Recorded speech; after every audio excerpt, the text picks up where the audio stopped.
Yashodanandana Brajajanaranjanaya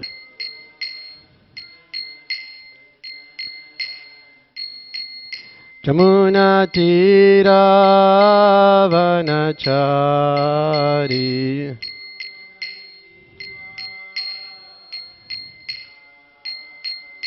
Jaya Radha Madhava Kunja Bihari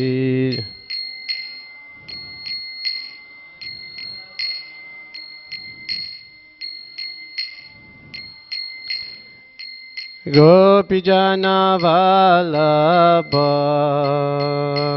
Girivardhari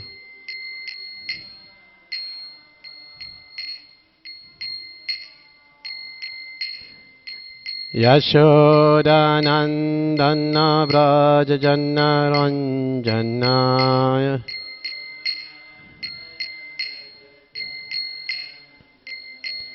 Jamunatiravanachari Yamuna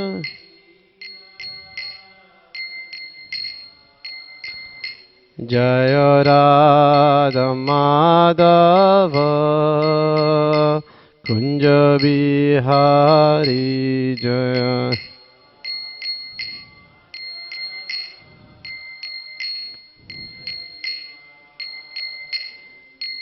Gopijana Vallabha Girivardhari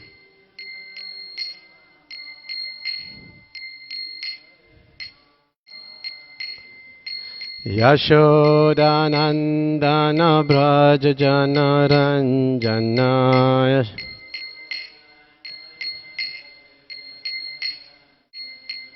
Jamunatiravanachari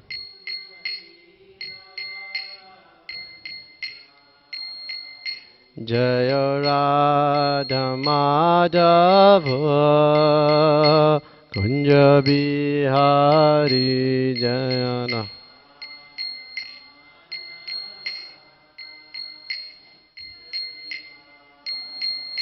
Jaya Radha Madhava Kunja Bihari Jaya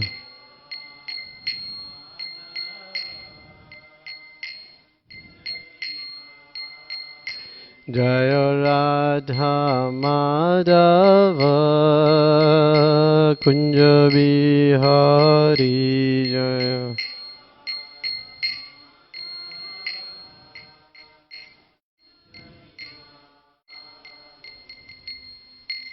Jai Vishnupad Paramahamsa Pravijacharya Storu Shishimata's Divine Grace A.C. Bhaktivedanta Swami Prabhupada Ki Jai Vishnupad Paramahamsa Pravijacharya Storu Shishimata's Divine Grace Bhakti Siddhanta Saraswati Goswami Maharaj Prabhupada Ki Anantikoti Vaishnav Vrinda Ki Naam Acharya Shilaidas Thakur Ki Prem se kaho Sri Krishna Chaitanya Prabhu Nityananda Shri Advaita Gadadhara Shiva Sari Gaur Bhakta Vrindi Ki Sisi Radha Krishna Gopa Gopinath Shyam Kund Radha Kund Giri Govardhan Ki Jai Vrindavan Navadvip Dham Ki Gangamai Jamunamai Ki Bhakti Devi Tulasi Devi Ki Samaveta Bhakta Vrindi Ki Nitai Gaur Premanande. All glories to the assembled devotees. All glories to the assembled devotees. All glories to the assembled devotees. All glories to the assembled devotees. All glories to Shri Guru and Shri Gauranga. Hare Krishna. So today we will read from the 4th canto of the Srimad Bhagavatam, entitled 4th canto, chapter 4, text number 21.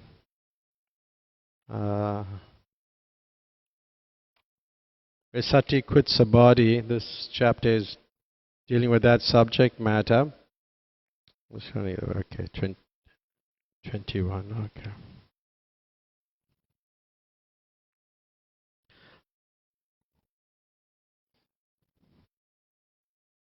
Mava padavya pitarasmat astita. Mava padavya pitarasmat astita. Ya yagya salasuna dhumavatmabi. Ya yagya salasuna dhumavatmabi. Tadana triptayara subridbir idita. Tadana triptayara subridbir idita. Avyaktalinga avaduta sevata.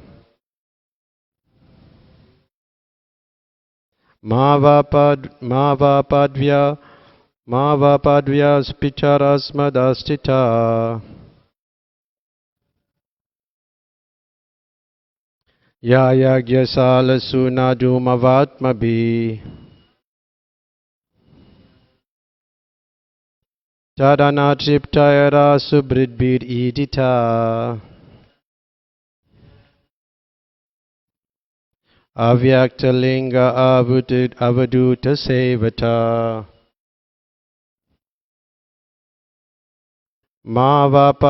Mavapadavya pitarasmadastita. Ya yagyasalasuna dhumavatmabi. Tadana triptayara subridbir idita. Avyaktalinga avaduta sevata.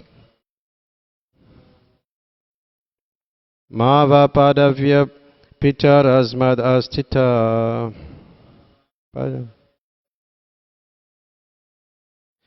Ya yagyasalasuna dhumavatmabi. Tadana triptayara subridbir idita. Avyaktalinga avaduta sevata.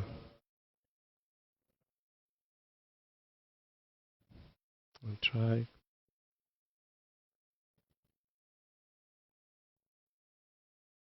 Mavapadavya pitarasmadastita.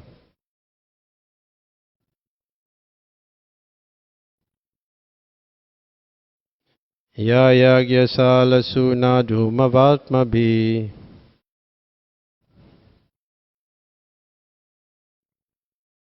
Tadana triptara subridbhiridita. Avyaktalinga avaduta sevata.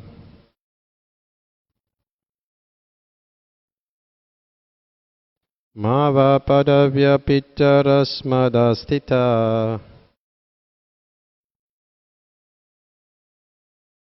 Ya yagyasalasuna dhumavatmabi.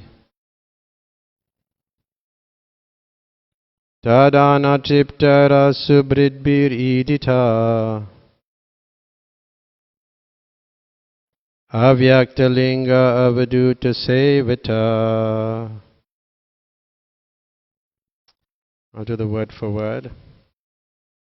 Ma, are not. Va, yours. Padavya, opulences. Pita, O Father. Asmad astita, possessed by us. Ya, which? Opulences. Yagyasalasu, in the sacrificial fire. Na, not. Dhumavatmabi, by the path of sacrifices. Tat anatriptaye, satisfied by the foodstuffs of the sacrifice. Asubridbhi, satisfying bodily necessities. Idita, praised. Avyaktalinga, whose cause is unmanifested. Avaduta sevata, achieved by the self-realized souls. Translation: My dear Father, the opulence we possess is impossible for either you or your flatterers to imagine. For persons who engage in fruitive activities by performing great sacrifices are concerned with satisfying their bodily necessities by eating foodstuff offered as a sacrifice. We can exhibit our opulences simply by desiring to do so. This can be achieved only by great personalities who are renounced, self-realized souls. Purport by His Divine Grace A.C. Bhaktivedanta Swami Prabhupada. Sati's father was under the impression that he was exalted in both prestige and opulence, and that he had offered his daughter to a person who was not only poor but devoid of all culture. Her father might have been thinking that although she was a chaste woman, greatly adherent to her husband was in a deplorable condition. To counteract such thoughts, Sati said that the opulence possessed by her husband could not be understood by materialistic persons like Daksha and his followers, who were flatterers and were engaged in fruitive activities. Her husband's position was different. He possessed all opulences, but he did not like to exhibit them. Therefore, such opulences are called avyakta or unmanifested. But if required simply by willing, Lord Shiva can show his wonderful opulences, and such an event is predicted here, for it would soon occur. The opulence Lord Shiva possesses is enjoyable in renunciation and love of God, not in material exhibition of sense gratificatory methods. Such opulences are possessed by personalities like the Kumaras, Narada and Lord Shiva, not by others. In this verse, the performers of the Vedic rituals are condemned.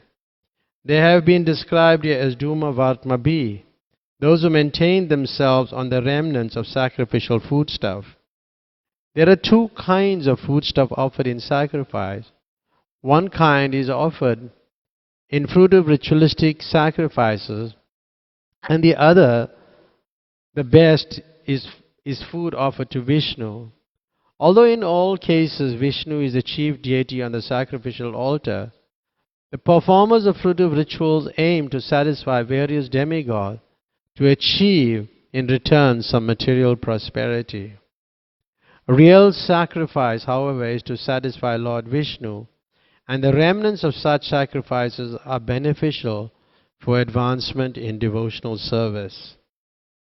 The process of elevation by performing sacrifices other than those aimed at Vishnu is very slow, and therefore it has been condemned in this verse. Srila Vishwanath Chakravarti has described the ritualistic performers to be like crows, because crows delight in eating the remnants of food which has been thrown into the dustbin. All the Brahmanas who were present for the sacrifice were also condemned by Sati. Whether or not King Daksha and his flatterers could understand the position of Lord Shiva, Sati wanted to impress upon her father that he should not think her husband to be without opulence. Sati, being the devoted wife of Lord Shiva, offers all kind of material opulences to the worshippers of Lord Shiva. This fact is explained in the Srimad Bhagavatam in the 10th canto. Lord Shiva's worshippers sometimes appear more opulent than worshippers of Lord Vishnu, because Durga or Sati, being the superintendent in charge of material affairs, can offer all material opulences to the worshippers of Lord Shiva in order to glorify her husband, whereas the worshippers of Vishnu are meant for spiritual elevation, and therefore their material opulence is sometimes found to decrease. These points are very nicely discussed in the 10th canto. So, this is a very extensive purport that Prabhupada writes in this particular text. There's many points that we can speak on, but I just thought we'll tune into some of the points, and we'll go through it slowly. And there in the purport, Sati's father, who was Daksha, he was under the impression that he was exalted. And one considers oneself exalted on the basis of prestige and opulences, and thinking that, well, he offered his daughter to a poor person, to Lord Shiva. So in general, when somebody is intoxicated with the false prestige and being egoistic, he looked down upon other people. Now Daksha is a tyrant, in the sense that in the matter of controlling others, like he had many, as this verse says, many followers, or is referred to as flatterers, as Sati refers to them. Many followers. And there's a tendency to look down upon others. And that's very dangerous in the practice of spiritual life. It's absolutely dangerous that you look down upon another person, even if the person is not very spiritually advanced, even ordinary materialistic people. There's no need to do that as a practitioner of God consciousness. Now I mentioned, Daksha was a tyrant. He was a controller. He was wanting, prestige. And this is a demonic quality. It's not a good quality where you just want control over everything. But rather, we manage things in the service of Krishna, where we render service or with devotion. There's a difference. And controlling and trying to exploit others, that's demonic. Now, I'm making this point is that because sometimes even in our, we have to apply this to ourselves. Sometimes when we read this purpose, we think it's about something else, somebody else. But we have to apply this in our own practices. And we may have this tendency to control. And this is exhibited even for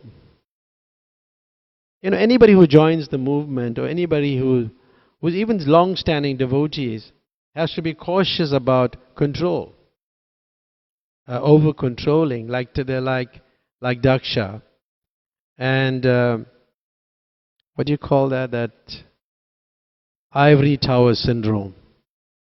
You cut yourself off from reality, and people may be just treated as objects or honor, some object. And there's so much exploitation. So we have to be very conscious about that. Even as practitioners within our own society also, or any institution, we have to be conscious of that. And therein you see that Daksha lacks humility. And humility is the cornerstone of spiritual advancement. It's very important to be humble if one wants to make advancement. And last night I was having a discussion with some devotees about humility, and And Prabhupada gives a very simple definition. And what's his definition is? One is not hankering for the satisfaction of being glorified by others. It's a very simple definition.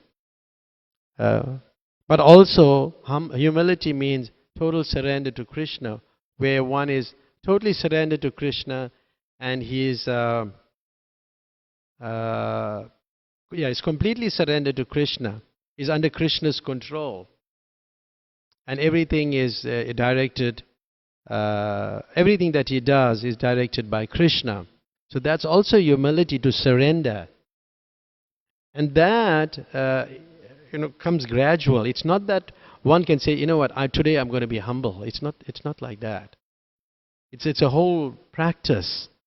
It may take lifetimes also, even to just become humble. A whole lifetime. And it's like that verse in the third verse of the Sisastikam. What is it? Chinadapi sunichena. That verse. Charore evis sahisnena amanina manadena kirtanya sadahari. One should be like tolerant, more humble than a blade of grass. But if one possesses these qualities, then he can chant the holy name constantly. Otherwise, not possible. Not possible. And that is equated to at least the level from Shraddha to Prema to Nishta, to being fixed and steady, to be quite an advanced situation. And I heard sometimes devotees remark that even within our movement to get people on that level is rare. Absolutely rare. Although there may be, lots of devotees may be higher than that or have taste and Ashakti and Bhava and Prema, but even it's not that easy. I'm making the point. I'm not saying that there isn't any in our society. There may be, which I may not have come across, but still it's not so simple. So to chant constantly, one has to be humble, and we find here that we learn from Daksha that he was not humble. He was looking at, he was proud of his opulence.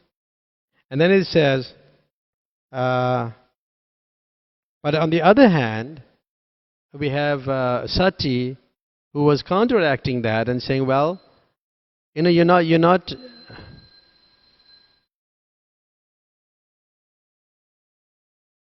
Sisi Radha Radhanath Ki.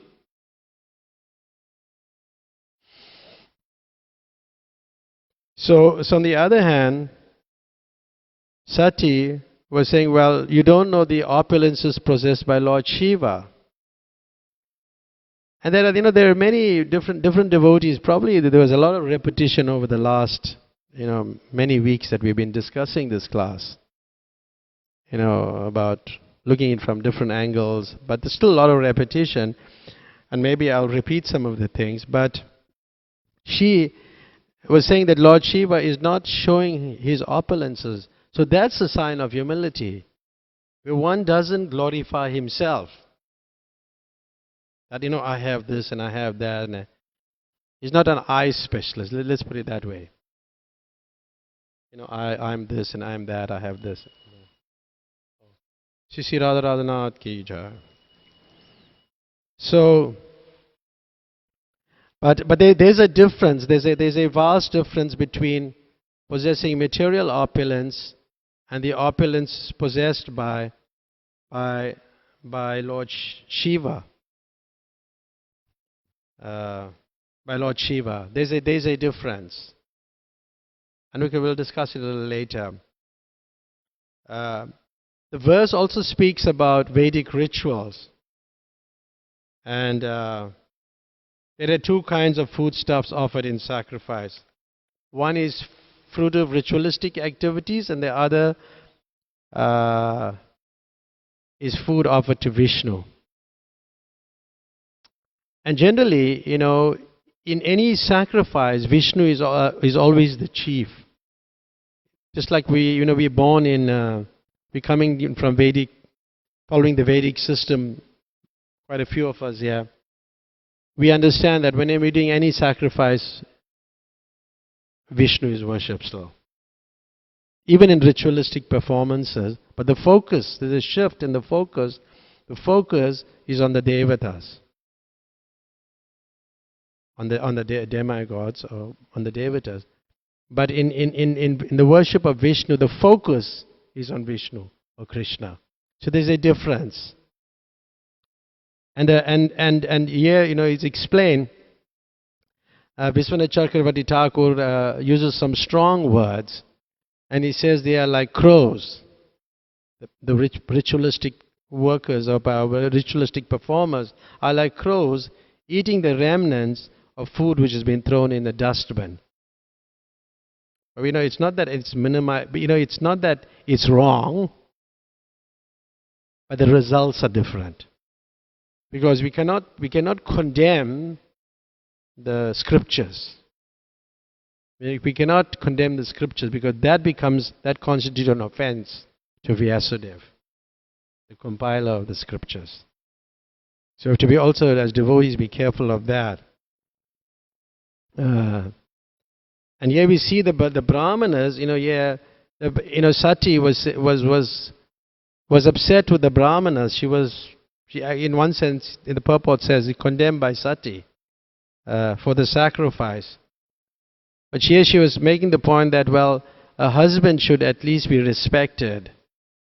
And he is opulent, but he doesn't manifest his opulence. And then we said that is a sign of humility, humbleness. Then towards the end of the purport, it's speaking about the 10th canto, because there's always rivalry between the followers of Lord Shiva and Lord Vishnu. And because you find that those who worship Lord Shiva are very, very wealthy.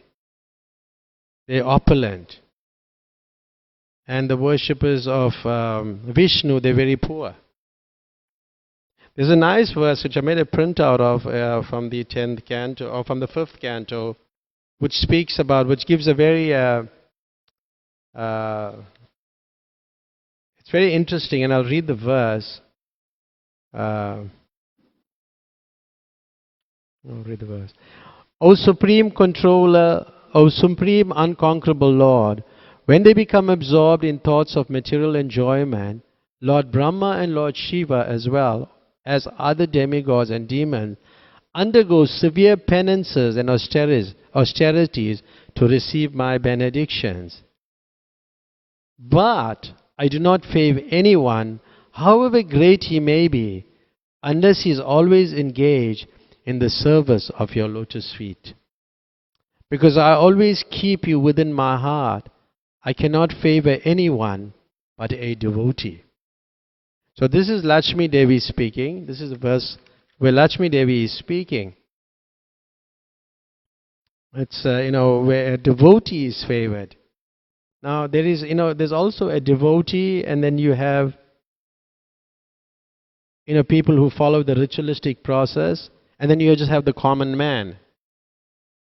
So, we spoke in the purport, there's those who follow the ritualistic processes, and it's also spoke about a devotee. But then you also have the common man. And the common man, and you find a devotee is put into difficulties, because sometimes people think, well, how is it that this person is a devotee but undergoing so much trials and tribulations? And then the common man is also going through it. And this always comes up.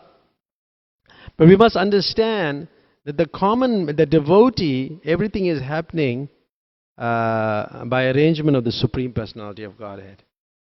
But for the common man, he's just getting a reaction. It's all based on karma, by the results of his past deeds. Whether he's enjoying or suffering, or it's all by his past deed. But the difference is that the devotee goes back to Godhead, but the common man, he continues in the cycle of birth, old age, disease, and death. So there's a difference. And Lord Krishna, from time to time, He will take away things from us. And the purport is very instructive, which kind of like fits into this purport and making those points.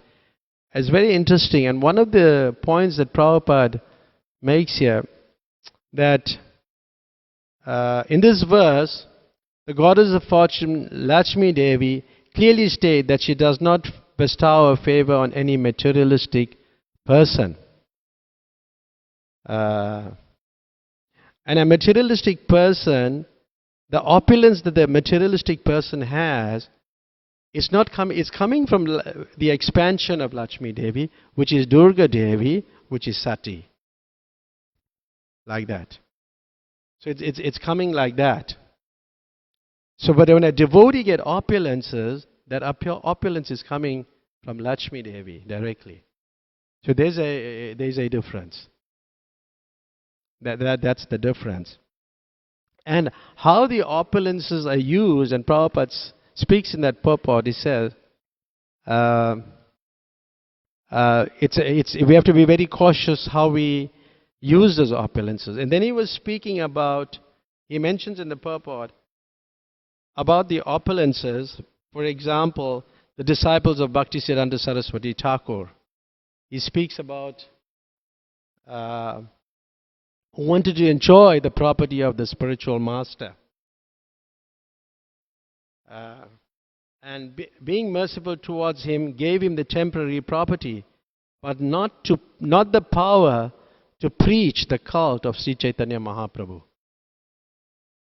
So one may get the material opulence or get the benefits of the material opulence, but he won't get that power to preach Krishna consciousness. So one has to be careful. He can be within the movement, living in the temple, but he may have this idea of acquiring more and more material facilities, but he won't be able to preach the message of Krishna effectively. And that's important for us, because we are meant to preach this message. And Bhaktisiddhanta Saraswati Thakur, especially in terms of wealth and opulences, any collection of any funds was immediately put into a temple account, and it should be used for that particular purpose, because like the brahmacharis, the brahmins and sannyasis, they would go out and collect Lakshmi. So they will get opulence, they will collect Lakshmi, but if the pujaris take it and use the donation for their own purposes, then it's detrimental to their spiritual advancement. It'll be very detrimental to the spiritual advancement. And Bhaktisiddhanta Saraswati Thakur made this point that preaching was to collect souls, not money. It is to bring souls, to bring people to Krishna consciousness.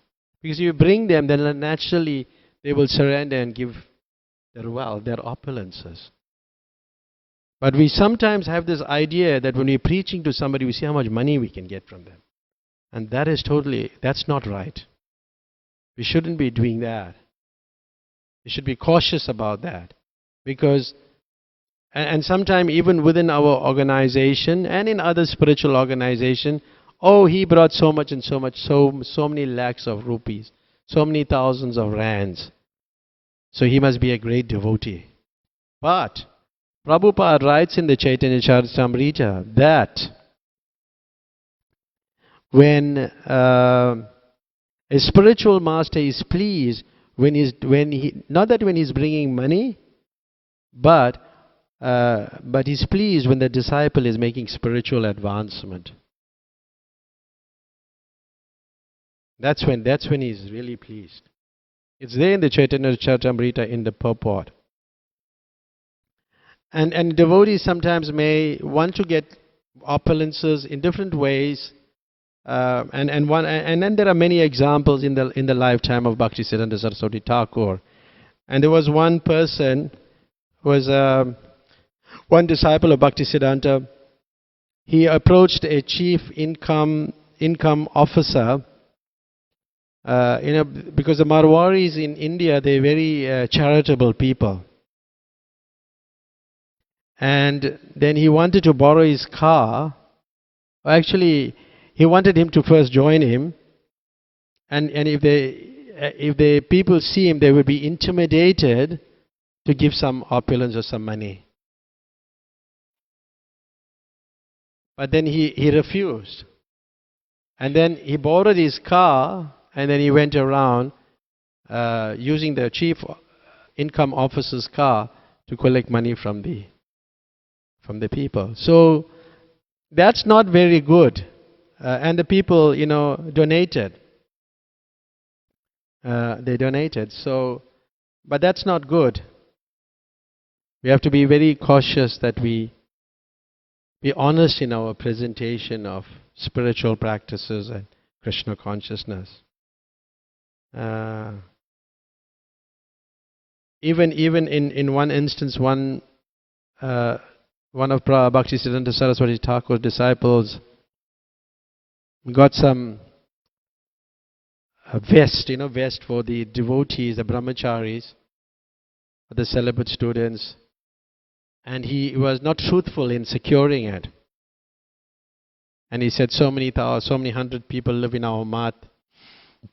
And Bhaktisiddhanta Saraswati Thakur, when he heard that how he secured it, he was totally upset. And he asked the devotee to return it. And he fasted for the whole day. So, we in dealing with opulences and how we acquire it, we have to be honest. And Bhaktisiddhanta Saraswati Thakur. There was another incident where one of his disciples visited a professor's house. And when he went to the professor's house, he repeatedly glorified his wife. Your wife is just like Lakshmi Devi. Your wife is just like Lakshmi Devi. And then somehow they gave some things, like rice, vegetables, and other things were given. And when he presented it to the Guru, to Bhaktisiddhanta Saraswati Thakur, he said, How did you get it? And then he told what he did. And then he said, you didn't speak Hari Katha? You didn't preach? He said, no. So Bhaktisiddhanta Saraswati Thakur said, there's no offering should be received without a reciprocal distribution. So it means that we should reciprocate to the person. It's not that we preach in such a way to get the opulence from the person and bring it to Krishna. We have to be truthful also. We have to be very truthful. And sometimes you may preach like that and not get anything. You may not get any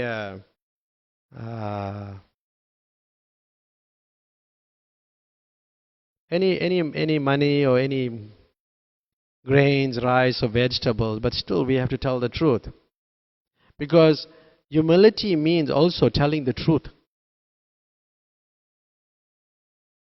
Like Bhaktisiddhanta Saraswati Thakur was known for just cutting through people and telling the truth.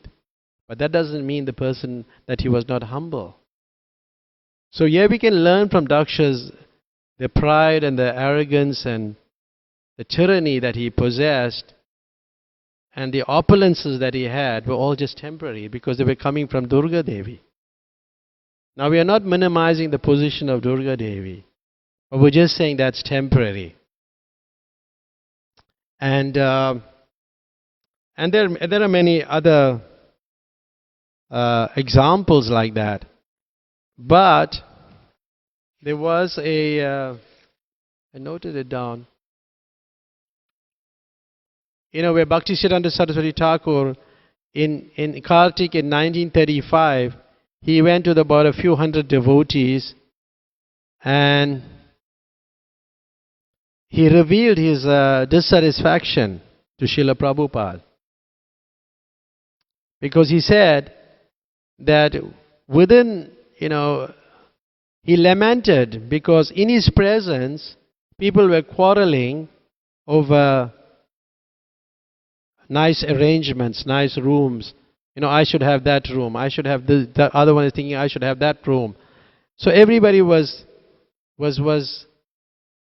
thinking about their facilities they should have. Opulent facilities. And in general, Prabhupada himself demonstrated that he lived simply. He lived very simply. But when there was opulence and his disciples wanted him to use a particular facility, he considered it. He considered it. For example, when they built nice quarters for him in Mayapur, he didn't want to go because he was living in a grass hut, and he felt more pleased or happy to live in such a situation. So he was not, he was not concerned about an opulent building. But then the disciples said, but Prabhupada, people won't come here. They'll be more eager to go there and see you and come and you can preach to them. So then he did. He used it in Krishna's service. So when we have opulence, we just have to be careful about it. So Bhaktisiddhanta Saraswati Thakur said that this fighting has already started for this room and that room, and then one day the fire will burn in the Gaudiya Math and everything will be destroyed. And he was quoting that they were renting some room and they were much more happier. But as soon as they got the marble temple in the Bag Bazaar temple in Calcutta, there were so many problems because everybody was planning in different ways for accommodation. We may preach simplicity, we may preach that we renounced, and we may not really live it. We have to be cautious about that. And the challenges come from acquiring these opulences and material opulences, which is being spoken into the latter part of the purport, is that you start developing ulterior motives. Automatically, when you come to when you first come to the movement, you have like so much enthusiasm, but gradually you start developing ulterior motives. And one, I'll just recite one pastime in Prabhupada's pastime. Towards the end, when he was leaving the planet, he was just about to leave the planet. There was, the devotees would sit in the room and they would sing and have bhajan and kirtan. And all the disciples, there were many disciples. And Prabhupada commented, all the disciples are praying for me to get well, except one person. And the one person is praying for his death, so that he could take over. So then he said, he was a GBC and he was... Anyway, Prabhupada said, disband the GBC, send a telegram out, and the temple presidents are in charge. So because this person wanted to have so much of control. So this is what material opulences do. This is how you develop the tyranny and become a tyrant like Daksha. Because of this material opulences, then he wanted to have control. So then the devotees were singing, and Prabhupada was appreciating Jamuna Devi singing, and Bharadraj, and actually Bharadraj was singing, and Bharadraj broke a note, and this devotee like kind of elbowed him and kind of was laughing and making fun. So this is what happens if you become materialistic. This applies to even devotees, because we tend to apply this to other people. We have to apply it to ourselves. And then he was laughing, and it was not good. It was not good. But the person could not do anything because this person had so much power, wielding so much power. Then Nandakumar Prabhu just left. And then Prabhupada left the planet. But you can see what it does. It can make you, it can bring you to a point where you will even go against your spiritual master. Therefore Prabhupada writes in the purport there, he says, we have actually seen that one of the disciples wanted to enjoy the property of the spiritual master. And enjoying the property of the spiritual master, but he was not given that mercy to preach. And preaching is the highest. Giving Krishna consciousness to others. So we have to be, a lot careful. There's so much can be said, about, there's so many more points we can make, but it's already 25 past, so I'll just leave 5 minutes for questions. So thank you very much. Hare Krishna. Any questions or comments? Anybody want to comment? Any point? Hare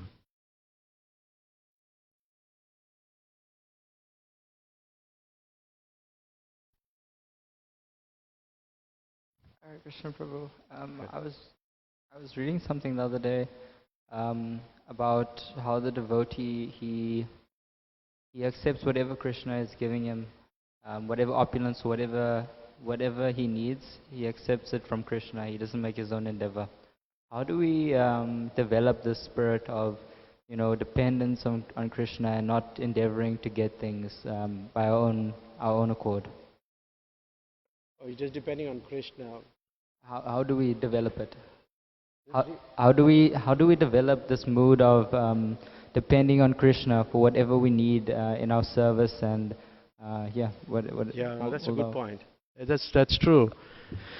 Generally Krishna he and the thing is, which I didn't mention also when we're talking about the opulences towards the end, is that Krishna even may take away certain opulences so that you can fully depend on him. So it's like, the example of Prabhupada, he was using his typewriter was gone, his Bhagavatam, his whole translation was gone. It was stolen and things like that. But still, he always depended on Krishna. And Krishna may put you to tests. From different times you'll get different tests.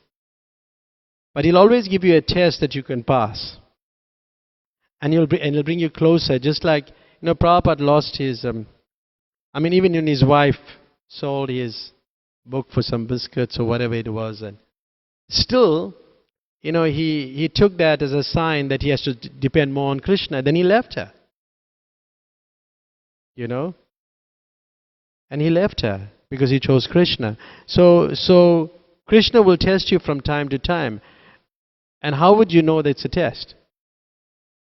Because we surrender to Krishna, then everything we do is under Krishna's control, and he takes special care of the devotee. And he will test you like that. And then gradually he'll give you. Just like Srila Prabhupada had nothing, he just went with maybe some little money. But initially he was he was a pharmacist, he had so much of wealth, and everything started going away. Krishna started taking away. And there's in the Bhagavatam, in the 10th canto, that if he favors you, he starts taking away the things. But when you surrender to him, then later he'll give you. And when he gives you, you can't handle it at times. So Prabhupada himself said that, he left his few sons, his children, his family, and then he had so big family. And Krishna will test you, like the example of Sudama the Brahman. Now Sudama the Brahman, he was poor. But his wife wanted him to get opulence. Because she wanted, a better facility. But he didn't want that. But he went. When he went, he didn't ask for it. But Krishna knowing the heart of the Sudama Brahman and knowing that Sudama Brahman was attached to poverty. That's another thing. You can't be like an extremist, just being, want to be a poor devotee. So because you're attached to poverty, so Krishna gave him opulences to test him. Now see what you can do. We'll give you everything and see how you handle it. So the devotee doesn't have to, separately endeavor for his needs, because Krishna will know what your needs are. Sometimes you're praying for a sound system, better thing, facility for Harinam and everything, all that. But that will come. It'll come. And then you just you surrender more to Krishna. Please fulfill my desire. I want to preach. Just fulfill my desire, and then he'll make that arrangement that you will get that. But you may pray to Krishna and you may not get what you're praying for, because he knows that's not good for you. So it's like that, So Krishna is very intelligent. But when you pray to the devatas, to the demigods, or to Durga, then she'll give you that boon, but it's temporary and it destroys you. That's the difference. Does it make sense? Thank you for that question. Anybody else like to comment? Or? Okay, so we got 2-3 minutes. If anybody else want to say anything. So okay. Thank you very much. Srimad Bhagavatam ki.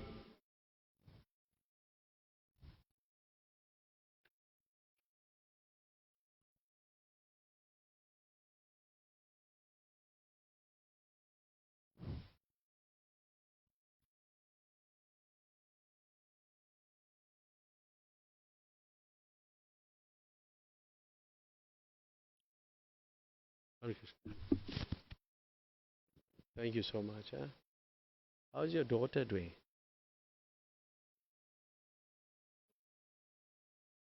Pooja, I remember Pooja, yeah.